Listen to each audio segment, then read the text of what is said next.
Hi, I'm just going to do a short little video with lots of little training tips in here so you sort of abide by the Facebook rules as best as we know they are. But it's just common sense, really, more than anything else. So first of all, we'll do on doing a post. Um, because the key to this is getting everybody in your own group as fast as possible. So you've got to use every trick underneath the sun to get people to actually join. Now these are out of stock now. They're coming back in a few months' time. I'm using this as an example.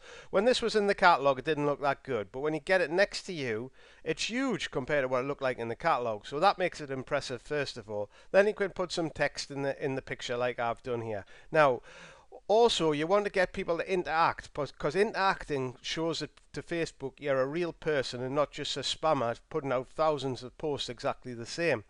Now, here, what I put in here, only a few left. 100 was 100, were £100, now only £30. Have a question, leave in comments. Think it's a think it's a great deal and interested. Uh, interested, Facebook message me. Right, a couple of points in here. If they leave a comment, it's going to be a free bump. Now, just one thing in here. You don't have to write the word bump for it to push it to the top of the news feed. And you see some people with bump, bump, bump, bump, bump, bump, and it just looks so unprofessional. You put a little dot in there, and then put it up there. That's bumped it right to the top, and then you just delete it, and it's still gone to the top, and it looks lovely and clean. But what you're looking for is really asking a question about. So somebody asks the question, like whatever their question is, reply to it, and hopefully you can put in another question to get a news feed going, because as long as that's going, it's getting shared with other people. The next thing, get them to like it. They might want to buy it, but if they like it, that means they might be interested in something else. So you can invite them then to join your Facebook group, and then interested, Facebook message me. So you build up a it's like going to the catalogue to pick up a letterbox. Go to the letterbox to pick up a catalogue, knocking on the door, introducing the person to see the person. It's so important you actually get that right. Now, branding your picture is so important as well. If you haven't got a good picture of you, people just it just don't take it. It doesn't seem as professional. People have lost their jobs by not having a professional Facebook picture. And if you're going to somebody's door, they want to know what you look like. And if you've got a new Facebook page, you've got to build some things in there, some things about the family, lots of pictures. Because if you all of a sudden just start up a Facebook page and go mad posting and inviting people to join, your group will just get put on hold or closed down. So you've got to be very careful actually how you do that. Now the next tip I'm going to do is show you how you can get closed down as well. So here I've stopped adding people as friend requests now. I'm doing everything through groups or me Facebook group. So if you're inviting lots of people to join, that also smells a rat to Facebook. If all of a sudden you're inviting 20, 30 people a day. But here's the thing you might not know about. If this person, whoever he is, you click ignore, friend suggests ignore. So all right, you don't want to get connected to him for whatever particular reason. But if you have got about 5 or 10 strikes of like this in the day, you're irritating people, and Facebook then sees you as a bit of a spammer, so they can stop your account again. So it's very careful how many people you actually get connected to. So don't go absolutely crazy. That's another way that the account can actually get slowed down. Now another important thing is the cookies and the IP address. So you might not know this, but just let it open.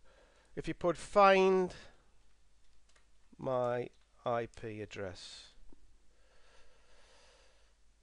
Now your IP address is like your telephone number. Let's see if this one. So that's my IP address. 94.1.1.776.81. That's my IP address. That's where I live. It's shown on the map. Sometimes it might be somewhere else in the UK, where the hub of the internet is, and mine's actually saying about 4 miles away in the South Tyneside. It doesn't matter. But the thing is, Facebook know that. Facebook knows what my IP address is. So if I try to start another Facebook page, they know what my IP address is, and it'll be having on record that I've already had a Facebook page. So the only way around that is to get a different IP address and also clear your cookies. Now you clear your cookies can be done by going to CClean. And if you go to Andy Boswell's page, you can actually do that. But this is what it'll do. It'll take all your cookies, clean your computer. Your computer will run loads faster if you do this anyway, because there's a load of rubbish in the back of it. But that clears all the cookies that you've been somewhere, but it will not stop that you've had an IP address. So the only way, if you wanted to set up a completely different Facebook page, is to start with a completely new email address, start with a completely new internet connection IP address, and then run it absolutely professionally. But just this is it's a business you're running. Also, I have not got my Facebook page connected to the Clean Easy site because I'm branding myself. It's so important you actually brand yourself than anything else, because it's your brand that people are buying off. They want to get to know who you are, and that's very, very important.